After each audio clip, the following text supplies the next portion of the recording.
iHeart, get ready. Fantasy football is here. Welcome to the Scout Fantasy Show. ScoutFantasy.com is home to the Fantasy Football World Championships and the best players in the world. Real money winners giving their secrets to help you win. Now exclusively on iHeart. This is the Scout Fantasy Show with your host, the one, the only, Dr. Roto. Dr. Roto from Scout Fantasy Sports. Glad to have you with us today. So let's get it started and let's take a closer look at last night's game. And I admit I was a little wrong last night. I said Tom Brady was going to have, 360, 380 yards and 4 touchdowns. I apologize. 406 yards and 3 touchdowns. He was outstanding. Outstanding. Why? Because the Baltimore Ravens pass defense is not very good. And the only way to beat the Ravens is through the air. Now, I give the Patriots credit. They tried to run the ball. They had 26 carries. That's good. It kept Baltimore from loading up on Tom Brady. It kept them honest. Brady only threw 38 times. But let me tell you this. If he doesn't throw that interception at the end of the second quarter, this game is over at halftime. So for fantasy owners, I was happy to see the 400 yards and 3 touchdowns. LeGarrette Blount, 18 carries for 72 yards and a touchdown. After that was a bunch of nothing. Dion Lewis, 3 for 14, was terrible. Terrible. Chris Hogan, 5 catches, 129 yards and a touchdown, including a 79-yard touchdown, which was a thing of beauty. It was a great call. Great call. Whether it was Josh McDaniels or Tom Brady, it was great. James White, 3 for 81, looked very good, by the way.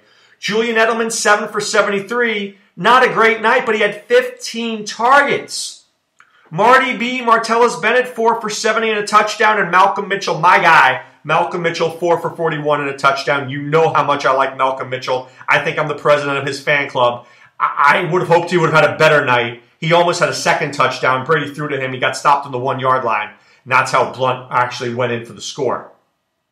For Baltimore, I think we saw the passing of the torch last night. Kenneth Dixon is the starting running back there. I liked Kenneth Dixon, and I thought this was going to happen a lot earlier this year. I didn't foresee the injury, but he had 11 carries for 39 yards. And let me tell you something.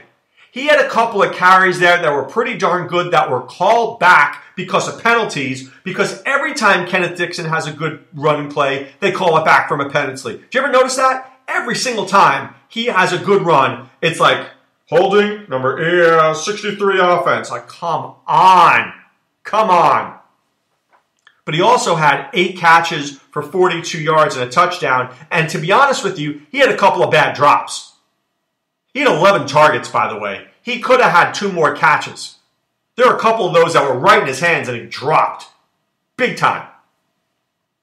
But Steve Smith, Perriman, Wallace, Pitta, Joe Flacco was 324 yards and 2 touchdowns, so I give him credit for that. But he wasn't using his receivers really well. I mean, Darren Waller? Did you have him in your office pool? I know that I didn't. But West is coming to play. And I do like Baltimore to beat Philadelphia this week, big time. I think Baltimore needs this game badly. It's at home. Philadelphia is going to struggle there. I just really like Baltimore to win this game. But I think it's going to be a high-scoring game. I want a piece of this game, fantasy-wise. The problem with this game is I don't know who's going to end up playing. Because you know that Doug Peterson's a wreck. He doesn't know what he's doing. All right, so let's take a moment here. Jeff Fisher, you're done. You're gone. You're awful. He really is. And I want to go back to, I think you can just learn a lot from Hard Knocks. Now, I know a lot of people thought this year's Hard Knocks was boring, and I'm not going to tell you it wasn't. But have you noticed, now maybe there's more, I could only think of 3 offhand. I remember watching the Mike Smith one of the Falcons, saying to myself, this guy sucks. Then I end up watching the one of Joe Philbin with the Dolphins and thinking to myself, the only guy who sucks more than Mike Smith is Joe Philbin. Then I watch the Jeff Fisher one on Hard Knocks and I go, Philbin looks like a great coach compared to Jeff Fisher. I think that Hard Knocks exposes these guys for really sucking. I mean, Joe Philbin was absolutely putrid that season. I called him a wet cornflake, and he was. Joe Philbin has a perfect job right now, like assistant head coach for offensive blah, blah, blah in Indianapolis. See you later, dude. He gets to stand on the sideline, looks good in a sweatshirt and a hat, and he's doing his thing. He's not a head coach. Jeff Fisher was a train wreck. How did you not know that Danny Woodhead was on the Chargers? How are you abandoning the number one player in your franchise history, still living, by the way? I would argue that some of the fearsome foursome was pretty great. But how do you not say, Eric Dickerson, come to our locker room and talk to the players? Really? Jeff Fisher deserves to go. See ya later. Now, fantasy-wise, what does this mean to us? It means that the Seattle Seahawks are going to have the greatest week ever known to mankind this week. The Rams on the road with no coach playing Seattle in Seattle? Good luck with that, my friends. Right? If you thought the Carolina game was a blowout, you ain't seen nothing yet. This is going to be ugly. I have no words for that. And then San Francisco, I think San Francisco might win this next game there. I do. I don't think Chip Kelly wants to win it, but he may win it. If I'm a Ram fan, there's one good piece of information. Jeff Fisher's gone, and now I'm going to get a really good coach. I'm going to get Gruden. I'm going to get Pete Carroll. I'm going to get Harbaugh. Because everybody wants to work with Goff. Everybody wants to work with Gurley. Everybody wants to work with Aaron Donald. Everybody wants to work with Alec Ogletree. By the way, Les Snead's going to get fired because everybody wants to have control. Les Snead is gone. See ya. It's going to be as simple as that. Simple as that. All right? So let's take a look at some news. Dirk Cutter says, there's nothing wrong with Doug Martin. Can I say this? I think I agree with that. I don't think there's something wrong with Doug Martin. I think that he's not getting room to run. But I feel like Martin has been running hard. And I think Martin is trying to make plays, but his offensive line isn't helping him. So I know that Jason Braddock and Adam Ronis are hating Doug Martin, but I'm not. I'm not hating him. I think that he's going to be okay as they move forward in the playoffs. I think if this team can create a running lane for Doug Martin, Martin can hit the hole and go through it. So I'm not going to start Doug Martin this week. I'm not going to do that. That's for sure. But I'm not against Doug Martin. Okay. Next bit of news. Adrian Peterson says he hopes to play week 16 against the Packers. He wants to be there. Now look, we talked about stashing a player at the end of the year, and we said Adrian Peterson was probably the best guy, but at the most he was going to play week 15 and 16, and now we know it's week 16. But I got to say that he's questionable. And what is he really going to do? I don't know. I think it's all about this week. If Minnesota wins this week and week 16 is meaningful, Adrian Peterson will do whatever he can do to be out there for his team. I really believe that. What does that mean for fantasy owners? Probably 50 yards and a touchdown. Will I take that? Absolutely, I will. I absolutely will take 50 yards and a touchdown. It's hard to find that. But that being said, I don't know, man. I just don't feel great about it. Maybe week 17 if they desperately needed to get to the playoffs. I think week 16 maybe pushing it. I do it, maybe pushing it just a little bit. All right, Matthew Stafford is saying that the injury he had is not as bad as the one he dealt with years ago. Look, you're a quarterback. You need to throw the football, and you need your hands. I am absolutely and unequivocally dropping Matthew Stafford this week. He's playing the Giants, first of all. Did you watch the Giants' defense? The Giants' defense is outrageously good right now. Secondly, once they play the Giants, they got to go on the road and play Dallas. And Dallas's defense is playing at a high level. So why do I want Matthew Stafford? I don't. I want him gone.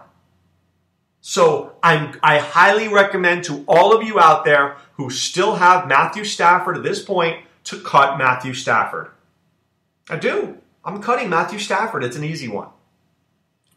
All right. Sammy Watkins says that he wants to play the final 3 games, even with the playoffs, not going to make the playoffs, right? This is why I love Sammy Watkins. This is why I love him. And I'm going to say this on multiple levels here. First of all, I love his work ethic. I love the fact that he prepares. And you know what? You know who people forget about? People forget about the fans. People forget about the fans. And why do I say that? People pay a lot of money to go to the games. Games aren't cheap.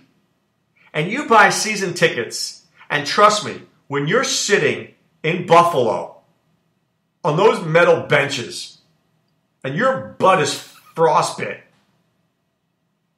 what's keeping you warm? Watching Sammy Watkins score a touchdown. That's keeping you warm. That and some booze that you have in your hot chocolate. Okay, those are the 2 things keeping you warm. So if Sammy wants to get out there and play, and he wants to set the tone for the team and for being a good team and a competitive team, I love to hear that. And you know what? Let me say this. Do you want to be the team that Cleveland gets their first win against? Really? I don't think so. I don't think you want to be the one team because they're going to go, oh, the Cleveland Browns 1-15. Who'd they beat? The Buffalo Bills. You want to be that team? I don't think so. And I don't think the Bills want to be that team. I think the Bills come to play.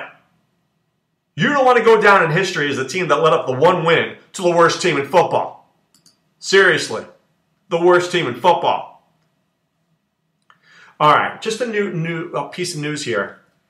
And I want to teach you something. So if you're on a Roto wire, you're on a Roto world, you're getting your information out there, and you see where it says, like, the Eagles signed running back off their practice squad. Okay? And you will see that this week because it'll be due.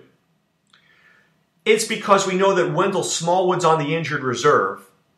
We know that Darren Sproles took the biggest shot I've ever seen. I call it a dirty shot, by the way. So we know that the Eagles are going to go to their practice squad, bring up a running back, because right now we're looking at Ryan Matthews and Kenyon Barner. Now, let me tell you the worst start in the history of fantasy football this week. Are you ready? Ryan Matthews. Ryan Matthews may, and I tentatively use the word may, score a touchdown. But it's going to be one of those touchdowns because, you know, the Eagles got a pass interference on the 2-yard line and Matthews ran 2 yards. But going up against the Baltimore Ravens, that's just a bad life decision. That's just a bad life decision. I want no part of that. Absolutely no part of that. Okay? So we will start investigating.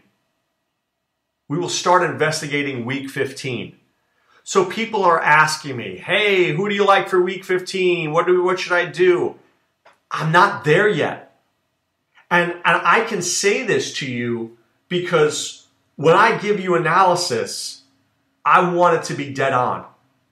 When I look back this week at what we said, I called Tom Brady's game. I did. I called Edelman. I called Malcolm Mitchell. I didn't call Chris Hogan. That's true. I didn't call that. But when I'm looking at what we did call this week, Tennessee, called that game to perfection. Staying away from Devontae Parker.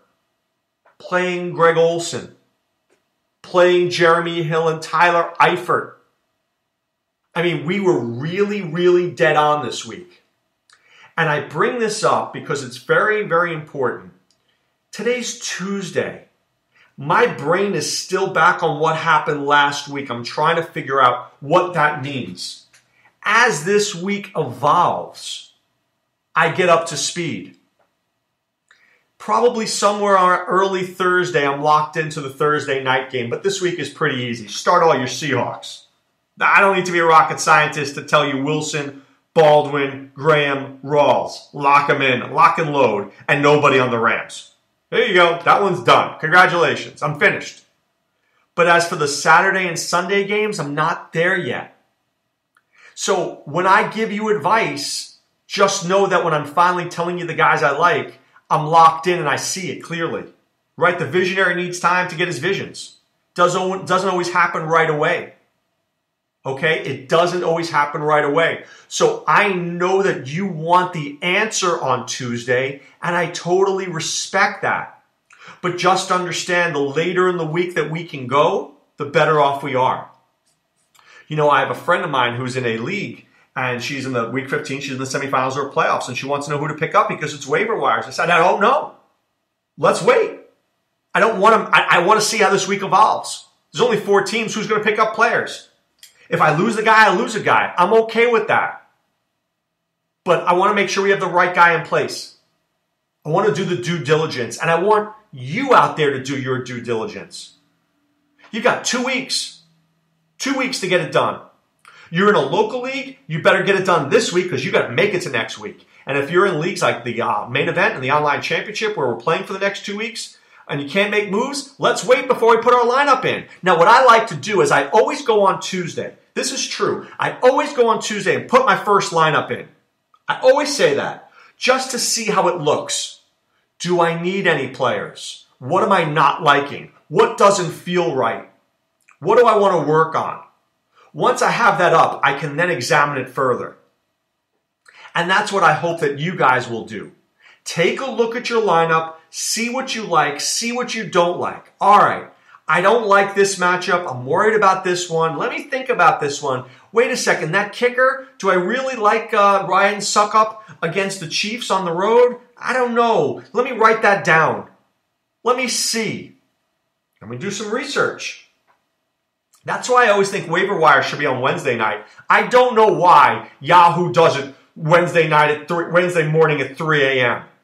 As my son would say, as Dr. Roto Jr. would say, Pimp Roto, it's trash. It's trash. You got to do it on Wednesday. How about Thursday at 3 a.m.? Wednesday night at midnight, when you can actually see what's happening in the week. That's better. Sometimes we have to make the right improvements in order to make the right picks. And we need to get together and say, hey, Yahoo, why don't we fix that? Why don't we make it Wednesday night at 11 p.m.? Why not? Why does it have to be Tuesday at 3 a.m.? Because Yahoo would say, well, it's really Wednesday morning. Well, it's really not. I'm sleeping then at 3 a.m. And I'm up late for all you guys who know I'm up late. You do the graveyard shift for a couple of years, you know you're up late. All right, so I just think that there are tweaks that can be made. Tweaks that can be made. So, if you didn't read my prescription notes, I encourage you to be a member of scoutfantasy.com. Enter the promo code ROTO. You pay for 1 month, we'll get you 2 more for free. Okay? And can I just say one thing? You'll see it in my prescription notes. Mike McCarthy said that Ty Montgomery is in fact a running back. Can you think of a better third down running back in all of football than Ty Montgomery? I don't think I can. I am absolutely excited to see this guy next year. I'm loving Ty Montgomery. You give me a little Eddie Lacy and Ty Montgomery, I'm very happy with that. But you can find tidbits like that at scoutfantasy.com. Once again, the promo code ROTO, pay for 1 month, you get 2 more for free. And you know what else you get access to? Our Scout Scores. That's right, our Scout Scores, which are great for DFS in basketball and great for DFS in football. And of course, you get Kicks picks and Cappy's picks for NHL. And I got to give some love to my man, Y2 Casey. Absolute stud when it comes to MMA.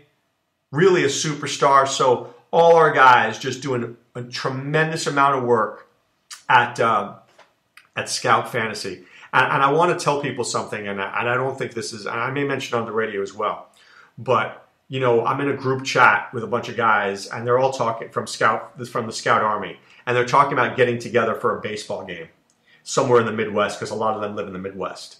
And I said to myself when I saw that, I'm like, you know what? How amazing is it that these guys have all met in a fantasy football community on message boards and have become friends, and now we're going to go to a game together and hang out. Isn't that what fantasy is all about? Isn't that what fantasy sports truly is all about? It was just something that really made so much sense to me. I was really proud of us at Scout Fantasy for watching that happen. And, great job, guys. And just really, it made my day. All right, but right now it's time to put away the insurance cards, put away the copay. The office is closed, my friends. Don't forget, Scout Fantasy Sports will be on SiriusXM tonight from 6 to 8 p.m. I won't be there from 6 to 8, but Adam Ronis will and Jason Braddock will. So please tune in, Sirius 210 XM87. All right, guys, be well and take care. Thanks for listening to the Scout Fantasy Show. There's never been a better time to join the Scout Army. Visit scoutfantasy.com. Use the promo ROTO for 2 months free. And don't forget, fantasy players, please thumbs up the podcast on the iHeart app. See you next time. Go Scouts!